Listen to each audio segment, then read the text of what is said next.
é um Deus que vê todas as coisas. Deus, Ele vê tudo, todas as coisas Ele vê. Em Hebreus capítulo 4, no versículo 12 e 13, o escritor aos Hebreus, ele é claro em afirmar, dizendo que viva e eficaz é a tua palavra, mais penetrante do que espada alguma de dois gumes, que penetra a divisão da alma e do espírito, entre a medula e a junta, e é apta a discernir os pensamentos e a intenção do coração. No versículo 13 ele afirma: pois não há criatura alguma encoberta diante dele, antes todas as coisas estão nuas e patentes aos olhos daquele ao qual nós temos que tratar, ou seja, tudo está transparente. Tudo está bem patente, tudo está à mostra dos olhos de Deus. Deus, tudo Ele vê. Não adianta o indivíduo querer se esconder, pastor amado. Não adianta o indivíduo querer, não, aqui eu vou ficar nesse cantinho aqui, ninguém mais vai me ver. Deus, Ele sempre vê. Todas as coisas estão patentes diante dos olhos dEle. O salmista Davi, ele foi mais enfático ainda. No Salmo 139, Davi, ele afirma dizendo: Senhor, para onde fugirei do teu espírito? E para onde fugirei da tua face? Se eu fugir e me esconder no céu, aí tu estás. Se eu descer até o Sheol, ou seja, até o inferno, e formar a minha cama, ali tu me verás. Se eu for até as extremidades do mar, ali tu me contemplarás. E nem se eu me esconder em meio à escuridão, a escuridão será nada, será como luz e claridade diante do Senhor. Ou seja, até mesmo Davi sabia explicitar que Deus, Ele vê tudo. E diante dEle nenhum de nós conseguimos nos esconder.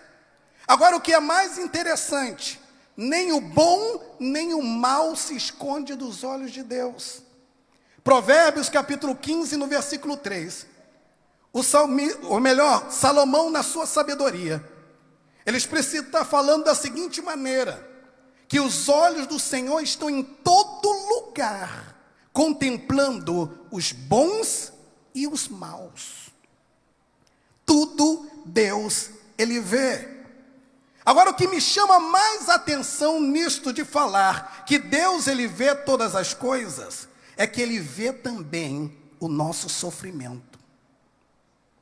No Evangelho de João, no capítulo 5, a Bíblia fala-nos acerca de um homem paralítico há 38 anos, o paralítico do tanque de Betesda. Aquele homem, ele ia e ficava ali.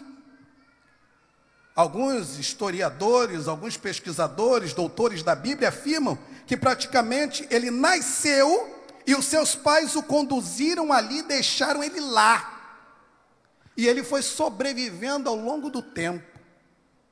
38 anos paralítico. E no tanque de Betesda era um lugar que todos os inválidos, cegos, mancos, coxos, ressecados, paralíticos, se aglomeravam e aguardavam o movimento das águas, porque havia a crença que o primeiro que mergulhasse no tanque, uma vez que as águas fossem movidas, era curado, porque o anjo descia e movia as águas.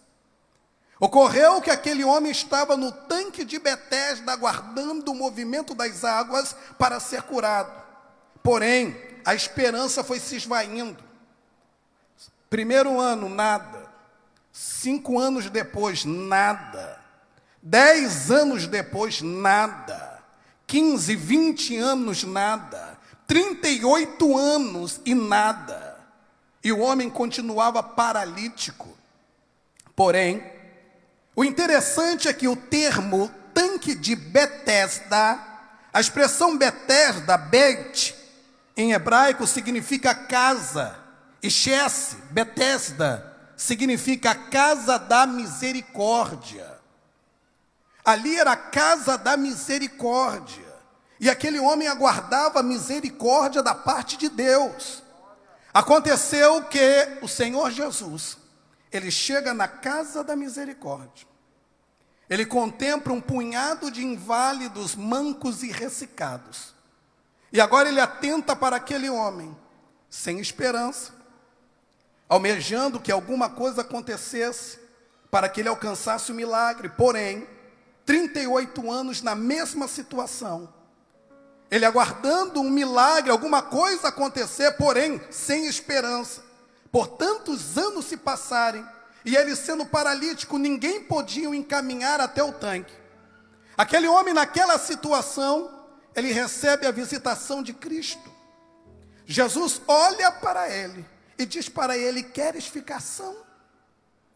Aquele homem olha para o Senhor e diz: Senhor, desejo, porém, ninguém pode me levar até o tanque.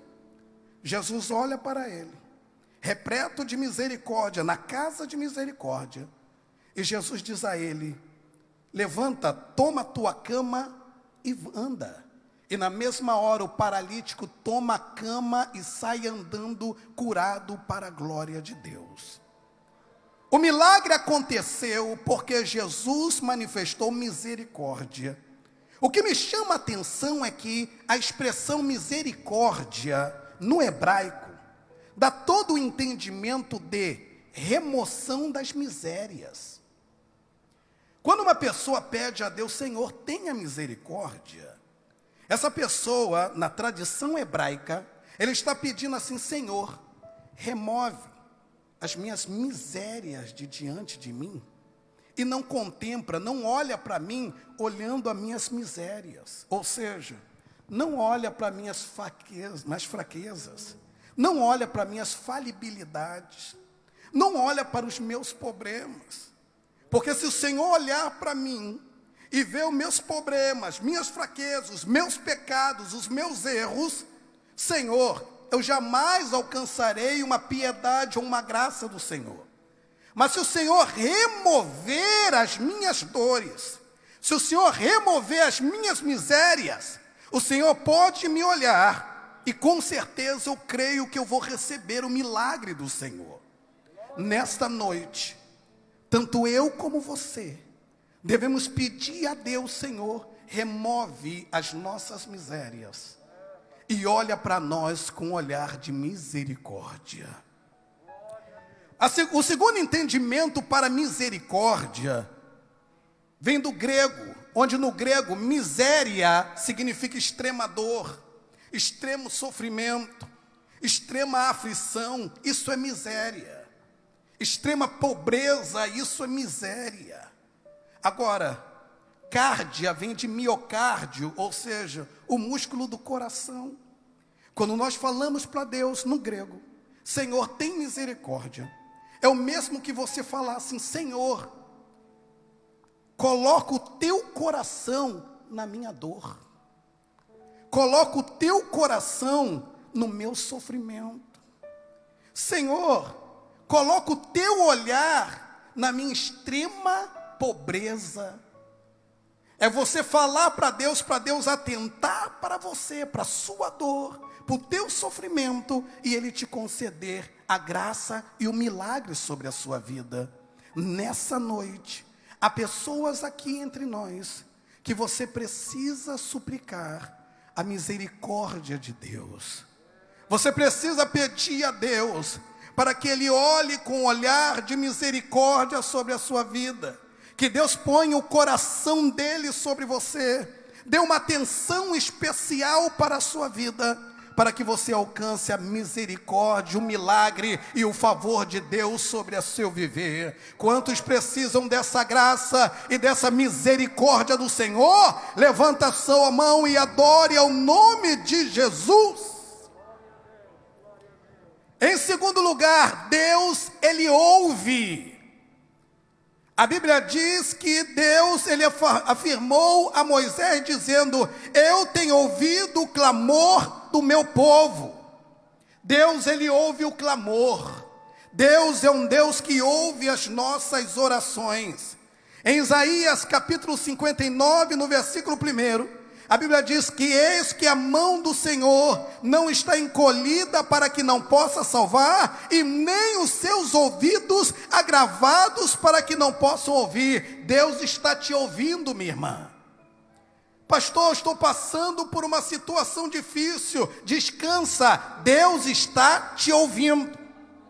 Não é em vão as suas orações, não é em vão o seu clamor. Não é em vão você estar na igreja nesta noite clamando ao Senhor. Não é em vão a sua adoração. Deus está te ouvindo. E na hora certa, no momento certo, o céu vai se abrir. E você vai cantar o hino da vitória e vai dizer: só o Senhor é Deus, só o Senhor é Deus e só o Senhor é Deus. Jeremias 33:3, a Bíblia fala: clama a mim e responder-te-ei, e anunciar-te-ei coisas grandes e firmes que não sabes. Interessante que Jeremias estava dentro do pátio, estava preso, encerrado. Os inimigos vieram, cercaram a Jerusalém, todos se fugiram, e Jeremias estava dentro do pátio preso, estava encerrado na prisão. Aí a profecia de Deus vem a Jeremias dizendo: Jeremias, clama a mim e responder-te-ei, e anunciar-te-ei coisas grandes e firmes que não sabes. Deus, Ele quer que nós oremos, porque Ele quer te ouvir. Infelizmente, no século 21, nós temos um mal do século que podemos dizer para nós cristãos, não todos, é óbvio, mas muitos cristãos, no momento de grande aflição e agonia, eles acabam se desfalecendo e não oram mais ao Senhor, não pedem mais a Deus, como que: Deus, será que Deus vai me ouvir? Ei, nessa noite Deus está falando conosco. Deus, Ele te ouve. Deus, Ele ouve o clamor, ouve a oração, e Ele vê as nossas lágrimas. Uma das coisas que mais tocam o coração de Deus é quando Deus, Ele vê uma pessoa orando, e em meio à oração desce as lágrimas. Lágrimas são gestos ou formas de oração em silêncio. Existem momentos em nossa vida que as palavras, elas cessam dos nossos lábios. Existem momentos em nossa vida que nós nos dobramos ou nos debruçamos em oração, mas as palavras cessam e tornam-se apenas em lágrimas e choro. É quando o sofrimento ele chega a um nível em que nós não aguentamos mais. Chega a um nível em que nós procuramos todos os recursos e portas estão fechadas. É justamente nessas horas em que nós dobramos o joelho e falamos: Senhor, não dá. E quando cessam as palavras, descem as lágrimas. E as lágrimas falam mais do que muitas palavras. Eu me recordo de Ezequias, o rei de Judá. Quando foi anunciado a ele por meio do profeta Isaías: Ezequias, ordena a tua casa, porque tu morrerás e não viverás. Quando a palavra profética foi dirigida a Ezequias, Ezequias temeu, porque Ezequias sabia, não foi o diabo que falou, porque se fosse o diabo podia orar e o diabo ia sair. Não foi o inimigo entre os homens que falou, porque senão também podia orar e Deus me dá o livramento. Agora, quem está falando comigo é Deus. Ezequias não tinha outra opção a não ser o quê? Orar e chorar. Isaías entregou a profecia, virou as costas e foi embora do palácio. No mesmo instante, Ezequias, ele vira para o lado, começa a chorar e se derramar, pastor Túlio. E ele começa a chorar e orar. Interessante, foi tão rápida a resposta. Pastor amado, Isaías já estava saindo. Quando estava ainda no pátio do palácio, saindo, a voz de Deus brada a ele, falando: Isaías, diga, Senhor. Isaías, volta. Mas voltar por quê, Senhor? Porque meu servo está chorando. Mas, Senhor, eu entreguei agora a palavra profética, dizendo para ele ordenar a casa dele, porque ele morrerá e não viverá. Mas volta, Isaías. Mas por quê, Senhor? Porque ele está chorando. Eu não consigo ver lágrimas. Eu não consigo ver lágrimas nos olhos. Ezequias chorava. Isaías chega. Uma conjectura minha. Quando eles entram dentro do palácio e olha, Ezequias está lá, está chorando e derramando lágrima. Isaías fala, para de chorar, homem. Mas parar por quê? Não é você que vai morrer? E continuava chorando. Mas como assim? Não, tá chorando e derramando. Para de chorar. Eu não aguento e nem Deus aguenta mais. Para de chorar. Por quê? Assim diz o Senhor, prepara. No terceiro dia, tu irás para o templo e para a casa do Senhor e adorarás a Ele. Eis que o Senhor está te sarando da sua enfermidade. Acredito que Ezequias na hora, glória. E ainda tem a terceira, é acrescentado a ti mais 15 anos de vida. Quem pode dar um glória a Deus por isso? Sabe o que é isso? O poder das lágrimas. As lágrimas falam. E falam mais do que muitas palavras de oração. As lágrimas mexem com o coração de Deus. O salmista Davi chegava a relatar dizendo, Senhor, todas as minhas lágrimas estão dentro do seu odre. Sabe o que é odre? É tipo um recipiente com 3 tipos de pele de cabra envolto, onde a pessoa coloca ali, colocava um vinho na época, no passado, muitos colocavam água, como é o tipo de Agar, quando foi expulsa da casa de Abraão, colocava água, e ali se carregava líquidos dentro do odre. E Davi na sua oração falava, Senhor, todas as minhas lágrimas estão dentro do seu odre. Ou seja, Davi sabia que Deus, ele recebia as lágrimas dele em meio à oração. Ei, Deus, ele te ouve. Ele ouve e ele vê as lágrimas que são derramadas do seu rosto. Aquelas palavras em silêncio, onde ninguém vê, onde ninguém sabe, Deus, ele está vendo. Eu estendendo um pouco mais, eu ainda falo de Ana. Ana, diante de Eli, ela só mexia os beiços. Algumas expressões falam beiço, os lábios, só mexia assim.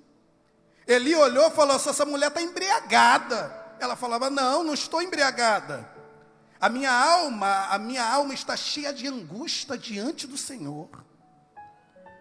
E ele olhava, não via, mas eram as lágrimas que saíam. E a voz estava embargada em meio a lágrimas e não se percebia. Deus, ele está te ouvindo. E ainda nessa noite, Deus, ele tem uma resposta para te conceder. E quem sabe, essa resposta virá durante o turno dessa semana. Algo que você tem se derramado e tem falado ao Senhor, aguardando um milagre da parte de Deus.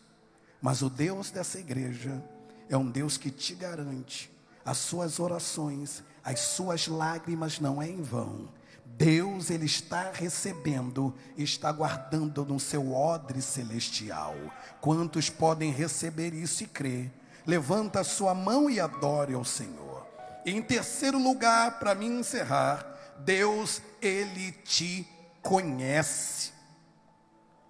E quando nós falamos que Deus, ele olhou para Moisés e afirmou para Moisés, eu tenho conhecido, é porque Deus te conhece. Vira para o seu irmão, cumprimenta ele e diga, Deus te conhece. Irmãos, Deus, ele conhece o homem, mas Deus não conhece o estereótipo do homem apenas. Porque se fosse para Deus olhar o exterior do homem, muitos de nós seríamos reprovados.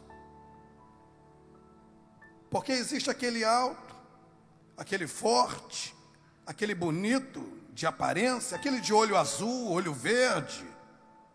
E aquele que não tem olho azul, olho verde, não é alto, não é bonito, e aí? Como que seria? Mas só que o nosso Deus, Ele nos conhece, não é o estereótipo, não é o lado de fora, mas Deus nos conhece no interior. E essa palavra de Deus, ela foi direcionada a Samuel, profeta do Senhor. Quando Samuel recebe a ordem de Deus, para ir entre os filhos de Jessé, para escolher na casa de Jessé um como rei, ele entra na casa e ele observa Eliabe. Eliabe era alto, Eliabe era forte, Eliabe era formoso. Samuel, quando olha Eliabe, ele pega já o seu chifre com azeite e ele se prepara, vou derramar sobre ele, porque certamente é esse que Deus escolheu como rei em Israel. Olha a fisionomia do homem, olha o tamanho do homem, olha a presença do homem, é ele. Quando ele se apressou para ir, Deus barrou na hora: Samuel, para! Mas por que, Senhor? É ele? Não! Samuel, o homem vê aquilo que está no exterior, mas eu, o Senhor, vejo, conheço, é o coração. Deus, Ele não te conhece por fora. Deus, Ele nos conhece por dentro. O maior valor do homem não está no seu exterior. O maior valor do homem está no seu interior. Interessante, pastor Roque, que o tabernáculo, exteriormente, ele não tinha muita beleza. Mas a beleza do tabernáculo era o seu interior. A arca do concerto de Deus, o santo lugar, que tinha aquela mobília toda de ouro. Do lado de fora do pátio era tudo de bronze, mas no seu interior era tudo de ouro. O templo feito por Salomão, do lado de fora, tinha a sua beleza, mas o seu interior, a beleza era algo deslumbrante. Tudo de Deus é dessa forma. Deus, Ele olha o nosso interior. Por isso que Deus, Ele pede que nós venhamos preparar a nossa alma, preparar a nossa vida. Porque do lado de fora, algumas pessoas veem para nós crentes e falam assim: olha lá o crente, olha da maneira que ele anda. Olha o crente, olha a maneira que ele se veste. Olha a serva de Deus jovem, anda dessa forma. Mas por que você está perdendo a sua juventude? Podia se arrumar bem, podia andar bem. Agora você só anda de saia, só anda dessa maneira. Você está perdendo a sua juventude. É assim que o mundo aí fora, eles nos vê. Mas só que Deus, Ele sabe que nós estamos conservando o nosso interior. Nós estamos conservando a nossa vida espiritual. Nós estamos trabalhando com a nossa vida diante de Deus. Porque na hora certa, no momento certo, o mundo vai ficar todo para trás. Porque essa igreja, ela não vai ficar aqui, mas essa igreja vai partir para ali, a Nova Jerusalém. Quantos têm essa viva esperança? Levanta a sua mão e glorifica ao nome do Senhor. Aleluia. Deus, Ele quer, Ele te vê. Deus, Ele te ouve. Deus, Ele te conhece. Posteriormente a isso, Deus, Ele desceu e concedeu o livramento para o seu povo. Eu estou falando com pessoas aqui nesta noite, que talvez o seu caso seja um caso difícil. Em meio à tua procura, a solução dessa tua situação, você tem batido em muitas portas. Você tem procurado recursos humanos, pedido amigos, isso e aquilo. mas você está vendo que a sua vida está indo de mal a pior. Você tem feito a sua parte, mas infelizmente parece que nada tem dado certo. E parece que você está sozinho nessa luta. Mas saiba de uma coisa, Deus está te vendo. Deus está te ouvindo. E Deus, Ele te conhece. Mas para que Deus venha descer e manifestar a glória dEle sobre a sua vida, é necessário que você se entregue a Ele. É necessário que você faça um pouco mais, ou seja, tenha um amigo para te ajudar. E esse amigo verdadeiro se chama Jesus Cristo. Nessa noite, Jesus, Ele te convida para que você tenha esse grande livramento que só Ele é capaz de dar. Ele está vendo a sua luta, Ele está vendo a sua aflição, Ele está vendo o que você está fazendo, Ele está vendo e contemplando todas as suas lágrimas. Mas Ele deseja que você dê um passo para Ele, para que Ele possa se manifestar e te conceder o livramento e a bênção que tanto você almeja. Eu gostaria nesse momento que toda a igreja se colocasse de pé.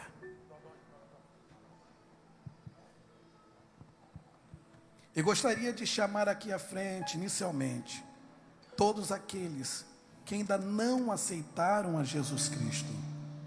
Por favor, Robson. Todos aqueles que não aceitaram a Jesus Cristo.